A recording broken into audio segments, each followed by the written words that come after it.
Alright, back with another project. This is a Hornet model DJ3600. Got the original exhaust. I see it's a bit loose. We'll have to tighten that up.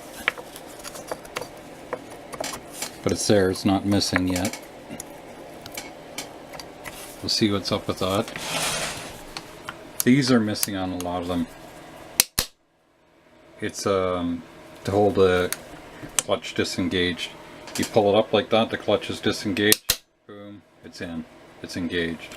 It's not a centrifugal clutch. It's got its original handle. To pull these over, you got to push this every time so it grabs. It's kind of a nuisance if it doesn't fire up. They got a really cool logo. This is one model of taking them over. See, it needs a new fuel line. Carburetor looks kind of gummy. These are cracked up and busted a lot of the time. The only thing I see missing is the handle grip right there. It's a nice looking saw. Cliff's checked it out already. He said it has spark. I want to check because most times the coils crack in these the same as the mall coils.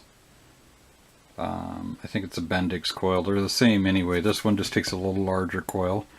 So we're going to go in and we're going to have a look at it. If it's cracked, we're going to seal it up, clean the points when we're in there. These you got to take the handle off here, so there's a few screws here, a few screws around it. When I get in a little further, I'll bring you back. Okay, I've separated the transmission because I want to clean the gas tank out. Right down in there's one screw, another screw. You can't get at them with the transmission on. So before I make brakes, I got to get the throttle cable undone from the carburetor. I'm going to get these screws out. It's easier to get at that with the fuel tank off. You can see inside the cylinder here. Just roll it over easy. Sorry. 3-ring piston. It looks pretty good. Don't see a bunch of scoring, that's a good sign. Anyway, when I get the fuel tank off, I'll show you what's up here. So this screw here I can get out. This screw here is being a bugger, and I see there's a nut in behind here. There usually isn't. There's usually just a nut on the bottom 3 that you can get at. But it doesn't matter, the tank should come off and be cleaned out. So when I get a little further along, I'll get back to you. Okay, so we got the fuel tank off, it's sitting there. Looks like the mice have been building a nest in here. So, got these 2 screws right here and a cotter key right there. Holds the throttle cable on. So we'll separate that. There's the nuts I was talking about. One there, one there, one there. But right up here where you never see them, it's probably stripped out. There's one right there. So normally you wouldn't have to pull the tank off, but on this particular one, for whatever reason, they've got a nut on there, so I had to pull the tank off. That's fine, we'll clean it all up for Cliff. When I get this front cover off, I'll get back to you. Alright, we're down to getting the flywheel off. I got the shroud off. Be careful if you pull the shrouds off these. Kill wires fastened to it. You can reach through the back and undo it, it's just a nut. This here piece, when you push it, I was telling you, you got to push it every time to get the recoil dogs to grab. Here it is. So when you push, there's the recoil dogs. When you push this piece, they go in and let it grab. When it fires, centrifugal force pulls them out. That holds it. So to do this sort of thing on aircraft and that, you got these little wires right here. Probably not focusing in on it. Anyway, there's a hole in the screw head and a hole in this, and there's wire right there. Let's see if we can zoom in. Yeah, it's not focusing. There's a wire there and one there. You got to get that off to pull this plate off. Let's get a pair of side cutters here.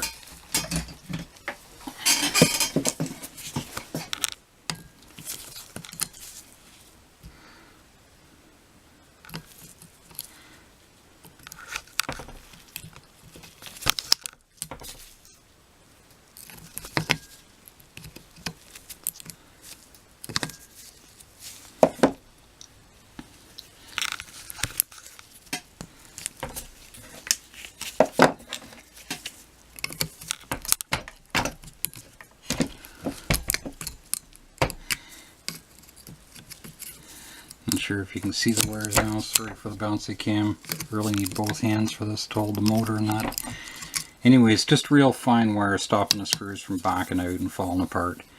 As soon as I get this off, I'll bring you back. Okay, so I got the starter dogs off and the ring. There it is right there. That allows this to pop out, spring. And there you've got access to the flywheel nut, and then you can use a puller on this and pull the flywheel. I'll use the harmonic balancer puller. I'll grab that and just pull it out. Anyway, when I get the flywheel off, we'll get back to you. Okay, there you go. Typical Bendix ignition system. Cracks in it. I never checked it. Cliff said it's got good spark. I believe him. It's his size, got no reason to lie. I've marked that right there. I'm going to pull the 1, 2, 3 screws out. And I'm going to take the whole ignition out. I'm going to clean this thing up. Sorry, got the camera going all over. There's 3 screws. I'll pull the whole ignition plate off.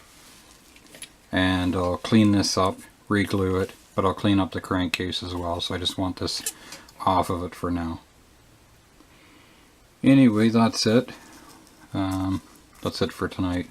It's October 31st, Halloween night. Finished dealing with the little trick-or-treaters, and now I'm at this. Anyway, when I get back at it, we'll make some more video. Bye for now.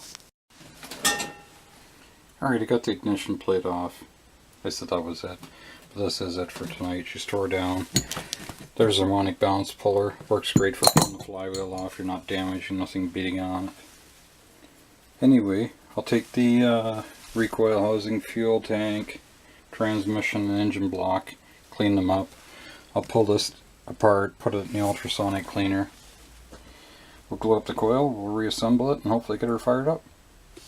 Anyway, till part 2. Thanks for watching. Thanks for everybody that subscribes and takes the time to watch it. Really appreciate people that leave a thumbs up and a comment. Just helps.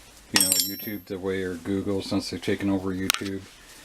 If people don't leave thumbs up or don't comment or don't do squat, they don't really push it.